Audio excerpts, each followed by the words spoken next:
سلامونه درنو لیدونکو، نن درته هغه ښځې معرفي کوم د چا سره چې ستاسو ګډ ژوند په خوښۍ نه تیریږي. خو د ویډیو د شروع کېدو نه مخکې زموږ چینل سبسکرایب کړئ. ځینې ښځې داسې وي چې ښار او یا کلي کې روانه وي، غواړي د هر کس توجه جلب کړي. دوی یو ډول اکتونه، نخرې او مسخرې کوي، خاصې جامې اغوندي او د خلکو پام ځان ته اړوي.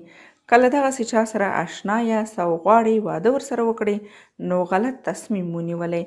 دغه ډول ښځې به مو ټول عمر وځوروي او ژوند به مو تریخ وي. مه هېروئ چې دغه ډول ښځې خپل عادت تر واده وروسته هم نشي هېرولی. ځان غوښتونکې ښځه ښه مېرمن نشي کېدی. دوی هر وخت د ځان غم اخیستی وي او نورې کیسې ترې پاتې وي.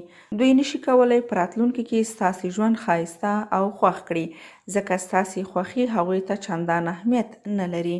هغه ښځې چې تر هر څه زیات فکر پر پیسو کوي، د کورنۍ په تیره خاوند او اولادونو عاطفي اړتیاوې نشي پوره کولی. دوی همیش یو ډول اندېښنو پسې اخیستی وي. د کور چارې ترې ګډې وډې وي، په پیسو به یې له خاوند سره جنجال وي. دغه ډول ښځې هم ستاسې ژوند ته خوښي نشي بخلی. یو شمېر ښځې خاصیت لري چې هر څه باید د دوی په خوښه وشي، هره خبره یې باید ومنل شي او هر کار یې باید وستایل شي، او برعکس د خاوند خبرې بې معنا ورته ښکاري او له امر سرغړونه کوي. دغه ډله ښځې هم د واده لپاره مناسب نه دي. دا هغه ډله ښځې دي چې هر وخت شک کوي. که کومې بلې ښځې خاوند ته وکتل، دوی فکر کوي چې اړیکه ورسره لري.